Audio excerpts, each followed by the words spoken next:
Chapter 47 to 48. Although Ryunosuke wasn't a fan of violent and bloody movies, he recognized their significance as a form of entertainment.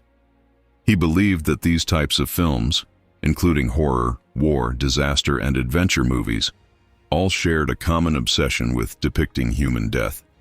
He thought that perhaps it was because through fictionalized death, viewers could safely confront and mitigate their fears. Humans took pride in their intelligence and often feared the unknown, but with understanding came the ability to conquer fear.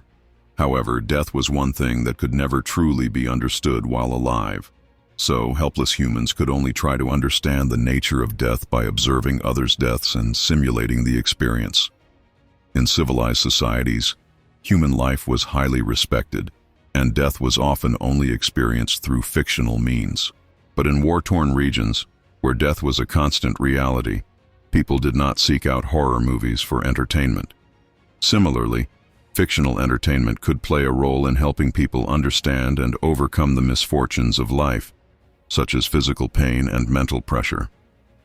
By experiencing these things vicariously through fictional characters, individuals could gain a better understanding of them and reduce their fears. This was why movie and television screens were often filled with scenes of sorrow, pain, and suffering. By observing and understanding these emotions, people could learn to cope with them in their own lives. Therefore, viewers also often felt that death and difficulties were not as daunting when they saw themselves as the protagonist in these works, who was able to overcome death and difficulties. Ryunosuke used to be like many people, constantly filled with the fear of death. However, he always found the graphic depictions of corpses and blood in horror movies to be inauthentic and cheesy. It occurred to him that if simply watching these movies could truly conquer his fear of death, then he would have been a fan of the genre a long time ago. Ryunosuke possessed a keen ability to discern the reality of death from fiction. He found the horror stories and movies to be ridiculous and shallow, unable to truly capture the essence of death. He believed that the true nature of death could not be experienced through mere entertainment. This perception may have been influenced by his father, who was crushed by reality and alcoholism. Ryunosuke's father, in a fit of drunken rage, inflicted his spite on his own son. When Ryunosuke was just 6 years old, he was strung up on a tree and subjected to a brutal beating that lasted for an entire day and night. Despite his inability to feel physical pain, Ryunosuke experienced the true horror of the world and the true meaning of death through this traumatic event. This experience left Ryunosuke fixated on the feeling of death, the only thing that gave him a sense of true and eternal meaning as someone without sensation. So, in the dead of night, he took a knife and delivered 3 fatal cuts to his father's neck. As his father awoke and clutched at the wounds, Ryunosuke watched the blood flow, but was not punished for his actions due to the laws regarding juveniles at the time. Ryunosuke's obsession with the feeling of death led him to understand his purpose and the means to make his world feel real. He became devout in his beliefs, respecting and pursuing the eternal truth he had found. He wanted to share this truth with others, much like when he was 12 and shared it with his beloved sister, who was the first person he wanted to experience this ultimate truth. Ryunosuke, despite being a loving person with a broad mind, was viewed by others as a ruthless killer.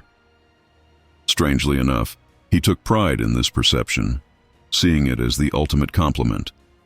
Over time, his hunting techniques became more and more sophisticated, spanning the entire country. No one was able to catch him or escape his grasp, fueling his arrogance and sense of superiority. However, everything changed when he met a red-haired boy. Ryunosuke had made a mistake, and as a consequence, he was captured by the red-haired boy. Through a cunning technique, the boy manipulated Ryunosuke's mind, causing him to believe that he was someone who valued life. "No!" Ryunosuke's subconscious screamed. "I have stolen, destroyed, and killed. I have nothing else, so don't try to strip away my only sense of reality." However, the method Ryunosuke used was quite clever. His mind deceived his brain, evoking memories from before he was 6, causing a struggle between his subconscious and conscious mind. The false and the real, the subconscious and the conscious fought against each other, causing him immense pain and confusion, and at this time Kiritsugu's origin bullet hit him. The process of severing broke the suggestion, but also Due to the binding, it repaired his neurological defects. He awoke, but the once painless person now experienced pain for the first time. Pain. So much pain. So much pain. For the first time in his life, Ryunosuke felt pain as he was hit in the abdomen with the origin bullet. The process of destruction and repair was intense, causing him to sweat profusely and contort his face in agony. The experience left his mind in a state of disarray. When Shirou arrived on the scene, he witnessed the police rushing in and then saw Ryunosuke, who had snatched a gun from one of the officers and was now pointing it at his own jaw. With a loud bang, Ryunosuke pulled the trigger, and the bullet penetrated his jaw, causing a mixture of brain matter and blood to flow out of the wound. Shirou was taken aback by the turn of events, though it seemed reasonable. However, after everything was said and done, he glared at Kiritsugu with anger and exclaimed, "How dare you launch a surprise attack on my master?" Kiritsugu remained unfazed. The appearance of Castor was one of the scenarios he had taken into consideration, and it was a plausible one. He didn't hesitate to use his command seals to summon Artoria. Shirou witnessed Artoria appearing before Kiritsugu through the use of command seals, seemingly teleporting across time and space. As he did, he realized that Kiritsugu was now invulnerable and could not be killed. Ryunosuke's death was necessary to announce that Castor had been defeated. Shirou also needed someone to help him spread the news, otherwise, he would not be able to escape the consequences from both worlds. Kiritsugu was the perfect candidate for this task. Shirou turned his gaze towards Artoria and spoke in a confrontational tone. "Is this what you call righteousness, King of Knights? Your master attacked and bombed my home last night, causing me to flee my workshop, as my heroic nature would not permit me to watch innocent people get caught in the crossfire. And now he is employing secular power to compel me to relinquish the defense of my workshop and launch a surprise attack on my master. Can you explain this? Is all of this because I was concerned about keeping the mystery hidden? Is this your notion of righteousness simply because I have compassion in my heart and was concerned about not endangering innocent civilians?" Shirou questioned Artoria with a tone of frustration. "King of Knights, is this what you consider to be righteousness?" "No, it's not, Castor." Artoria tried to say something, but Shirou interrupted her. You... Shirou clutched at his chest, stumbled backward, and fell into the nearby river. Then he dissolved his Saint Graph to create the illusion of defeat, his voice echoing in the air. "You shameless woman!" "Castor!" Artoria reached out, her face twisted with discomfort. Her sworn opponent, whom she had pledged to defeat honorably, had been eliminated because of her master's dishonorable actions. Her oath had been mercilessly trampled upon. Kiritsugu, however, remained calm and said, "Well done." Feeling guilty and ashamed, Artoria bowed her head and clenched her fists. I didn't do anything." Kiritsugu gazed at Artoria with eyes as emotionless as the Dead Sea. "That's why I said you did well." "Why?" Artoria looked up at Kiritsugu, her blue eyes filled with anger. "Why did you do this? Don't you trust me? Don't you trust your sword? Why would you do something so dishonorable?" she asked, her voice tinged with hurt. Kiritsugu took a drag of his cigarette as he spoke, his voice calm and measured. "Saber, you're too straightforward. You don't understand the complexity and ugliness of human hearts." Castor's words were a clear attempt to divide us before his defeat, and it was unnecessary because you and I were never compatible. Besides, even if I did something dishonorable, so what? I have a conscience. Do you? What? To protect one thing, you must hurt another. Do you have that kind of conscience? One who refuses to relinquish anything cannot change anything. Kiritsugu snuffed out his cigarette and began to depart, leaving behind a final statement.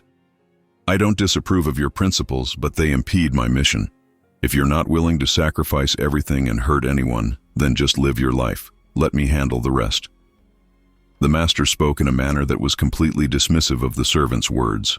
Artoria was so incensed that she could hardly keep her sword steady in her hand. Artoria clenched her fist. "What should I do?" As the sun rose, Shirou returned home and removed his disguise. From then on, everyone will know that the servant known as Castor had retired and nobody knew that master known as Shirou had entered the picture. He returned to the police station to tie up any remaining loose ends and was surprised to find that Ryunosuke was still alive. The bullet that passed through Ryunosuke's jaw and into his brain should have killed him, but due to Kiritsugu's bullet's healing properties, he survived. However, the bullet remained lodged in his brain, rendering him unable to speak or move properly, and potentially affecting his self-awareness. The serial killer, who had been chasing death his entire life, made only 3 mistakes in his killings. The first mistake was with his father, the second was targeting Shirou, and the third and final one was himself. Paralyzed and unable to communicate, the death-chasing killer teetered on the brink of death but was unable to die. His final demise left him in this state. It was uncertain whether this was his ultimate wish granted by his own hand or his own wish destroyed by his own hand. Shirou didn't know for sure, but he knew that he could still make use of Ryunosuke again. The master of Caster was killed by Kiritsugu's gun, and Caster was defeated. This news spread through the words of Kotomine Risei. Upon hearing this news, the other masters, despite their different personalities, had almost the same reaction. It was that dishonorable murderer who snuffed out the child's life. The notion of those vile hands tarnished with innocent blood doesn't truly surprise me. Tokiomi's voice echoed through the device. Kirei, keep utilizing Assassin to monitor the other master's movements. I understand, teacher. Kiri switched off the device. Perhaps the man who had etched the pride of the Magi into his bones truly carried a curse in his blood. Tokiomi was always on the right path and his preparation was always thorough, but in critical moments, he always inexplicably overlooked some details that should not have been ignored. For example, at present, he unconsciously assumed that the slain master of Caster was the child without even verifying it. If Kirei were in Tokiomi's position, he would have painstakingly investigated this matter, but Tokiomi's unexplainable negligence was akin to a curse. Kirei sat on the chair, picked up the Book of God and read the virtues within its pages. Generosity, perseverance, honesty, loyalty, diligence, justice, patience. As he recited these virtues, Kirei's confusion only deepened. He was Tokiomi's disciple and had agreed to serve him before the war, but he kept this information hidden. He had even confirmed that Caster had not withdrawn, but he did not inform Tokiomi, or even his father, and instead allowed his father to announce Caster's withdrawal. This was wrong. Kirei realized that his actions were in violation of his duty as a priest, as they went against the laws of God, the teachings of his parents, and the expectations of his associates. However, he couldn't understand why he had felt compelled to hide the truth. What was driving these conflicting emotions within him? As Kirei struggled with his confusion, the words of Gilgamesh echoed in his mind. Go reveal the truth about that boy to the mongrel master of Lancer. Kirei had lost faith that God could save him, but he wondered if perhaps that king could. He didn't know if he could save himself from this chaotic, false, and meaningless world, but he was willing to try. If God could not save him from drowning, he would struggle to reach the shore on his own. Kenneth Elmeloy Archibald was a man of unwavering integrity. In his youth, no matter what the challenge was, he always found a way to solve it better than anyone else. His efforts were not driven by a desire to stand out, but rather by his belief that his research was superior to that of others. As a result, he was widely considered a genius. Kenneth had earned his title of genius, and there was no one who doubted it or threatened it, so he didn't feel the need to be prideful or arrogant. Instead, he just accepted it as a natural part of who he was. In his world, Kenneth was the unquestioned lord. He had never encountered any obstacles and had no concerns about limitations. With his natural talent and being the legitimate son of a prestigious family, he not only inherited the magical achievements passed down through generations, but also possessed a rare talent that perfectly complemented them. Later on, as he worked at the clock tower, Kenneth stood out among his peers with numerous outstanding research achievements. He garnered admiration and envy from others, but he never felt a sense of satisfaction or accomplishment.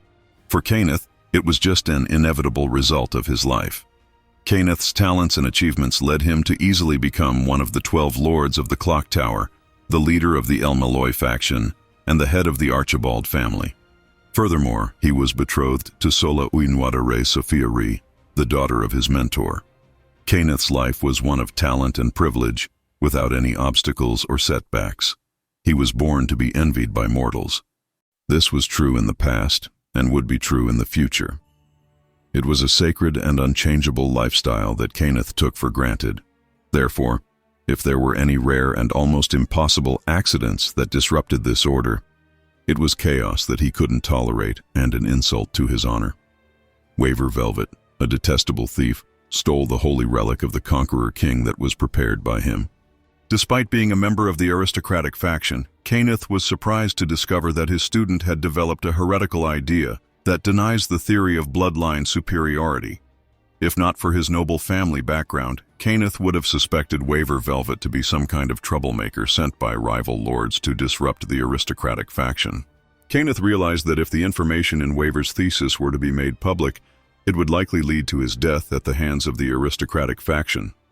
However, he reasoned that this was not a significant concern, as the clock tower had seen many students meet their end for delving into forbidden knowledge.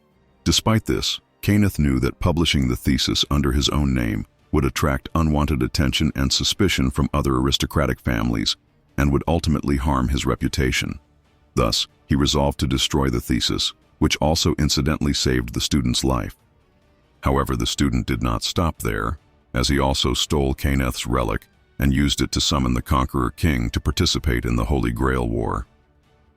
But Kenneth remained unfazed by the student's theft, as he was confident in his abilities and believed that the other participants in the Holy Grail War, including a group of rural magus, a dishonorable killer, and a mediocre student, were no match for him. He was certain of his victory. Kenneth's confidence was not arrogance, but a belief in his own abilities. However, at this time, he received something that caught his interest. A master who can make the servant possess his body? Does such a physique really exist, Master of Assassin? Kenneth questioned, intrigued. As he glanced over at Kirei, who had infiltrated his workshop and revealed the truth about Castor to him, Kenneth added, "Moreover, even if Castor did possess this rare physique, he has already been slain by Saber's master." Lord Elmeloy, given your deep knowledge of spirit theory, did you not detect anything unusual about Castor's aura? Inquired Kirei. Perhaps, Kenneth replied with a chuckle. In truth, he had noticed it well before Kirei had arrived, even on the first night. Otherwise, how could he have arranged for Lancer to chase and kill Castor? Given his position as a first-class lecturer in spirit theory and director of the Department of Spiritual Evocation, it was only natural for Kenneth to be intrigued by the possibility of a rare physique that could allow a person to fuse with servants. Once known, it would become a target of sealing designation. Considering that such a physique would be considered precious material for studying the heroic spirit system, it would be difficult for Kenneth not to take notice of it and desire it for his own research. Thank you for sharing this news with me. As a token of my gratitude, I would like to extend an invitation for you to stay here. Let me take care of you and ensure that your stay is as comfortable as possible, Kenneth said, as he gestured with a snap of his fingers, activating the various enchantments throughout the high-class hotel that he had transformed into his magical workshop. I am fully aware that entering a Magus's workshop without permission can have deadly consequences. I understood this a long time ago, Kirei said with a calm expression. He then gestured towards the window. But before that, I would like Lord Elmeloy to take a moment to look outside. Oh? Are you trying to distract me? It's a futile effort. Your assassin is no match for my lancer in direct combat. Kenneth laughed, his confidence in his servant unwavering. For Kenneth, defeating an opponent who is bound to lose is nothing but a matter of course. No, I simply want to inform Lord Elmeloy that your fiancé is currently in the custody of my assassin, Kirei said calmly. What? Kenneth's previously composed demeanor quickly vanished as he turned his head upon hearing Kirei's words. And true to Kirei's statement, he saw his fiancée Sola held captive by assassin, bound and perched on the edge of a nearby high-rise building, with the threat of being pushed off at any moment. With his face now ashen and voice filled with gloom, Kenneth turned his gaze back to Kirei and spoke through gritted teeth. Despicable. I agree with Castor's words, Kirei said. In war, there is no such thing as a dishonorable tactic. Lord Elmeloy, aren't you also planning to kill me and keep me quiet? Kenneth's expression wavered, and he said, "Release Sola and I'll let you go." I find it difficult to trust the words of a magus. It would be best for you to let me leave first, and I will have Assassin release your fiancé. I am a priest, acting in the name of God. My words are trustworthy. You can choose to believe me or not, but that means we'll stand here, with your fiancé being held hostage by Assassin indefinitely, Kirei said. Kenneth's expression wavered as he weighed his options. "Kenneth! Kenneth!" Sola cried out in fear and desperation. "Fine. All right. I'll let you leave first, but you must return Sola to me unharmed. Otherwise, I swear to you, in this Holy Grail War, I want nothing else but your life," Kenneth threatened, his words reflecting the intensity of his emotions. "Please rest assured, once I am gone, Assassin will automatically release your fiancé. I am a priest, acting in the name of God," Kirei reassured. Kenneth allowed Kirei to leave, and true to his word, Kirei ordered Assassin to release Sola from captivity. As Kenneth rushed to rescue Sola, his face was filled with genuine concern. "Sola, are you injured? Is there anywhere that hurts?" he asked with worry etched across his features. No." With his heart slightly relieved by Sola's safety, Kenneth then turned to Diarmuid and scolded him with a tone of anger. "Lancer, how could you have not noticed anything when Sola was being kidnapped by Assassin?" "My lord, I apologize," Diarmuid replied, bowing his head in sincere remorse. Though it was true that Kenneth had called him away to spiritualize in preparation for plotting against Kirei, causing him to be absent when Sola was kidnapped. Sola approached Diarmuid and placed a comforting hand on his shoulder. "Please don't blame yourself, Diarmuid," she said, her voice soft and reassuring. "Kenneth was the one who plotted against that member of the Holy Church, not you. You were just following orders. Besides, look at me now. I'm alive and well. Let's not dwell on it anymore." Kenneth's face turned ashen. Diarmuid let out a deep sigh, his eyes looking out the window. Despite destroying his own appearance and physically cutting off the tear-like mark, the curse still lingered. He couldn't escape it. Would he ever be able to escape his cursed fate? Kirei panted heavily as he sprinted back to the underground church, his hands pressing against the wall for support. "What is this feeling?" he muttered to himself, confusion etched on his face. He had just witnessed Kenneth's expression change and heard him berate himself for his own miscalculation. An overwhelming and unfamiliar emotion flooded Kirei's heart, bringing with it a sense of pleasure and joy. But the action that had caused this feeling was not good. It was betrayal, cowardice, oppression. It was sin, something that everyone would disapprove of. It was evil. Gilgamesh strode into the underground church, his ever-present goblet clutched in his hand, the inviting aroma of red wine wafting from it as he took a sip. He turned his gaze to Kirei and asked, "Why did you not let Assassin eliminate that mongrel when you were escaping? God has said, be patient and have integrity." Kirei began to reply, but before he could finish his sentence, Gilgamesh abruptly stood and flung the contents of his goblet at Kirei's face, leaving him dazed. "Are you awake now? Are you going to continue struggling in the false prison fabricated by humanity? Or will you go out and see the pitiful chaos for yourself? The clearer the water, the muddier the sand at the bottom. The choice is yours. But I think your patience is also nearing its limit." Gilgamesh laughed before turning and leaving Kirei alone. Kirei stood there dazed, feeling a confusing mix of pain and numbness, both clarity and confusion. He picked up the Book of God and began reciting the virtues listed within it: generosity, perseverance, honesty, loyalty, diligence, righteousness, patience. The more he read, the less meaning the words held for him. He closed the book and slammed his head against the wall in frustration. Bam, bam, bam! Hot blood flowed along his skin, trickling down from his forehead. Tick, tick, tick. Kirei's gaze was blank as he struggled with his thoughts. He longed to know his true self, to experience reality, and to find purpose in his life. But who could give him these things? Who could show him reality? Who could rescue him from this never-ending fog? Kirei was confused, disoriented, and uncertain. Tick, tick, tick. The hot blood left a trail on his face and dripped onto the holy book of God that lay open on the ground. God says, people should strive to do their best and be the best versions of themselves. Take it. Thank you, big brother, the little girl exclaimed as she accepted the red balloon that had been snagged in the treetop. She beamed a grateful smile at the golden-haired older brother, who had come to her rescue. Despite his gruff demeanor, he had assisted her in retrieving the balloon.